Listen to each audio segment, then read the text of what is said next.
जमशेदपुर के बिष्टुपुर स्थित मारुति शोरूम के बाहर फायरिंग करने और शहर के कारोबारियों से रंगदारी मांगने के मामले में पुलिस ने मुख्य सरगना समेत 4 लोगों को गिरफ्तार किया है।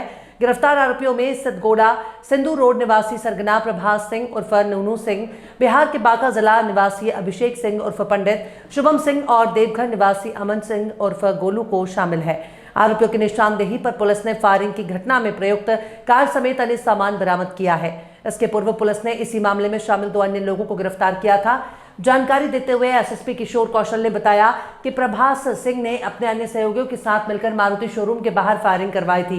इसके बाद शहर के कारोबारियों से फोन पर रंगदारी मांग रहा था। इसको लेकर कई थानों में मामले भी दर्ज किए गए। पुलिस ने मामले को गंभीरता से लेते हुए तत्काल कार्रवाई की और आरोपियों को गिरफ्तार कर लिया है। 4TV न्यूज के लिए जमशेदपुर से आलोक शर्मा की रिपोर्ट। प्लानिंग की गई थी और जो भी इंफॉर्मेशन उपलब्ध कराया जा रहा था व्यवसायियों वगैरह के बारे में, वो इसी के द्वारा कराया जा रहा था।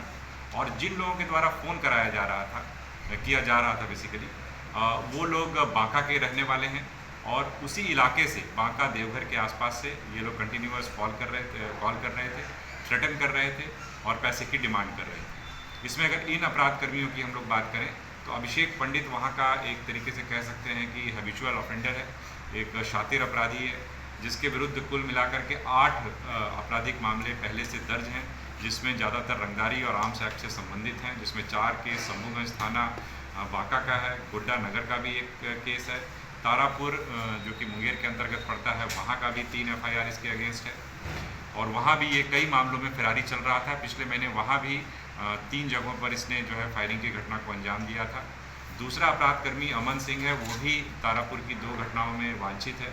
प्रभास सिंह के विरुद्ध भी कई सारे मामले लंबित रहे हैं, जिसमें परसुडी का एक केस है, गोलमुरी का एक रंगदारी का केस है और सिद्धगोड़ा में भी कई मामले उसके विरुद्ध दर्ज रहे हैं।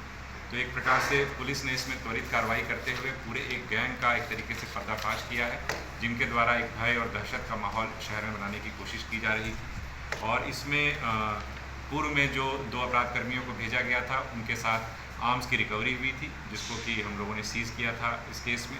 और इन लोगों के द्वारा जो 2 फ़ोन्स का यूज़ किया जा रहा था, एक व्हाट्सएप कॉल करने के लिए और एक से बिल्कुल नया एक मोबाइल फ़ोन और सिम कार्ड इन लोगों ने कैलकाटा से लिया था, जिसका उपयोग ये लोग या दुरुपयोग कहें हम कि जिसका ये लोग दुरुपयोग कर रहे थे थ्रेटनिंग कॉल करने के लिए। इन लोगों ने जा करके कॉल करने से 2 दिन पूर्व बिल्कुल नया फ़ोन और नया सिम कार्ड वगैरह कैलकाटा से खरीद करके उसका दुरुपयोग किया जा रहा था। तो वो फ़ोन भी बरामद हुआ है, सिम भी बरामद हुआ है और जिस मोबाइल फ़ोन से व्हाट्सएप कॉल कर करके धमकी दी जा रही थी और रंगदारी मांगी जा रही थी, वो फ़ोन भी बरामद हुआ है। साथ ही साथ बिष्टुपुर के कार शोरूम में फायरिंग के लिए जाने के लिए जो वाहन प्रयुक्त हुआ था, वो वाहन भी इनके पास से बरामद हुआ। तो एक तरीके से इस पूरे गैंग का पर्दाफाश पुलिस के द्वारा किया गया। थाना अंतर्गत एक कार शोरूम में कुछ अपराध कर्मियों के द्वारा फायरिंग की घटना को अंजाम दिया गया था और उसके पश्चात लगातार विभिन्न थाना क्षेत्रों में कुछ बड़े व्यवसायियों से रंगदारी की डिमांड की जा रही थी। उसी घटना का उल्लेख करते हुए कि जिस प्रकार से वहाँ पर फायरिंग हुई, उसी प्रकार की घटना को अंजाम दिया जाएगा अगर उनको एक रकम जो मांगी जा रही थी वो उपलब्ध नहीं कराई गई। इसको लेकर के SP सिटी के नेतृत्व में एक टीम का गठन किया गया, जिसमें कि DSP हेडक्वार्टर 1 और DSP पटंदा भी शामिल थे और कई सारे थाना प्रभारी और पदाधिकारी उसमें शामिल थे, टेक्निकल सेल के लड़के उसमें शामिल थे। और इसमें हम लोगों के द्वारा त्वरित कार्रवाई की गई और त्वरित कार्रवाई करते हुए 24/8/24 को आलोक शर्मा एवं वीर सिंह 2 अपराधकर्मियों को गिरफ्तार करके न्यायिक हिरासत में भेजा गया था। इसके पश्चात पुनः इसमें लगातार पुलिस लगी रही और इसमें जो मेन मास्टरमाइंड था प्रभास सिंह, अभिषेक पंडित, अमन सिंह उर्फ गोलू और शुभम सिंह, इन सभी की गिरफ्तारी पुलिस के द्वारा की गई है, जिसमें प्रभास सिंह यहीं सिद्धगोड़ा का रहने वाला है और पूर्व में भी इसका